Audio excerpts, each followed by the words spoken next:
Você sabia que antes de 1994, os preços no Brasil mudavam quase todos os dias? Imagine sair de casa para comprar um pacote de arroz e quando chega ao caixa, o valor já subiu. Era assim que vivíamos até o início dos anos 1990, quando a hiperinflação corroía salários e transformava o supermercado em pista de corrida. Hoje vamos descobrir como o Plano Real derrotou esse monstro e mudou o rumo da nossa economia nos anos 1980 e início dos 1990. A inflação brasileira se tornou uma espécie de lenda urbana. Ninguém acreditava que pudesse piorar, e ela piorava. Para se ter ideia, em alguns meses, os preços subiam mais de 80%. Em junho de 1994, às vésperas do Plano Real, a inflação mensal já estava perto de 50%, ou seja, os preços dobravam a cada poucas semanas. Para a população, isso significava correr ao supermercado no dia do salário, antes que o dinheiro perdesse valor. As etiquetas eram trocadas diariamente, e alguns comerciantes usavam carimbos para reajustar os preços. A vida financeira virou uma gincana. Quem recebia no início do mês viu o poder de compra evaporar antes da semana acabar. A causa principal era o círculo vicioso da chamada inflação inercial. Governos anteriores tentaram várias terapias de choque, como o Plano Cruzado, o Plano Bresser, o Plano Verão e o Plano Collor, que congelaram preços e mudaram moedas, mas não atacaram a raiz do problema.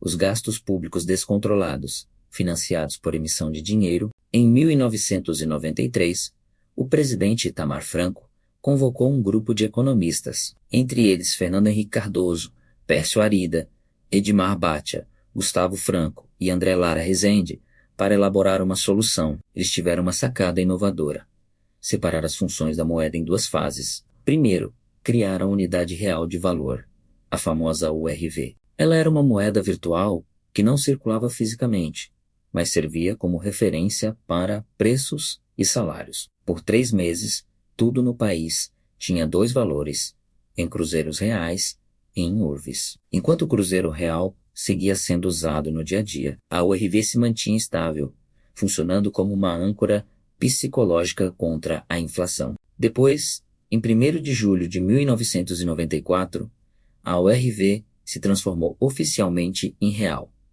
A cada 2.750 cruzeiros reais, surgia um novo real. Diferente dos planos anteriores, não houve congelamento forçado. O que houve foi uma transição organizada, com regras claras e credibilidade. Para sustentar a nova moeda, o governo apertou os gastos, criou fundos emergenciais, elevou os juros e abriu a economia ao comércio exterior, trazendo mais concorrência e ajudando a segurar os preços. Antes do plano, as famílias viviam em estado de alerta, pagavam as contas assim que o salário caía e estocavam comida. Com o real, essa corrida parou. A moeda devolveu ao trabalhador o poder de compra, e pela primeira vez em décadas, as pessoas puderam planejar o futuro sem medo do preço, mudar da noite para o dia. O impacto foi imediato. Em junho de 1994, a inflação estava em quase 50% ao mês.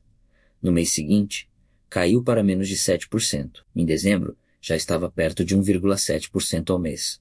Foi uma transformação radical em apenas 6 meses. Esse ganho de estabilidade atraiu investimentos estrangeiros, facilitou o crédito e permitiu que empresas pudessem planejar de verdade. Produtos importados chegaram às prateleiras, ampliando opções para o consumidor e aumentando a competitividade da indústria nacional. O sucesso do Plano Real não se deve apenas à criação da URV. Ele só funcionou porque houve coordenação política.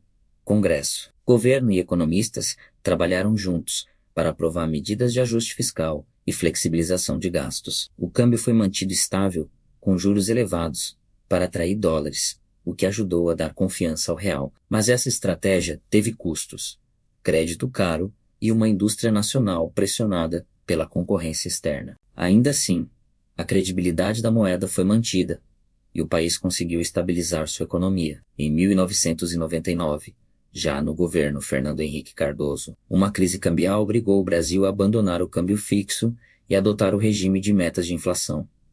Foi o passo seguinte na consolidação da política monetária. Apesar do sucesso, O Plano Real não resolveu todos os problemas. A desigualdade social continuou alta e o país passou a depender fortemente de capital externo. Os juros elevados frearam o investimento produtivo e a indústria menos competitiva sofreu com a abertura comercial. Por outro lado, acabar com a inflação beneficiou principalmente os mais pobres, que eram os mais prejudicados pelo aumento constante dos preços. Nesse sentido, foi uma das maiores políticas de distribuição de renda já feitas no Brasil. Mas, sem avanços em áreas como educação, infraestrutura e reforma tributária, o crescimento econômico seguiu limitado. O Plano Real não foi uma varinha mágica.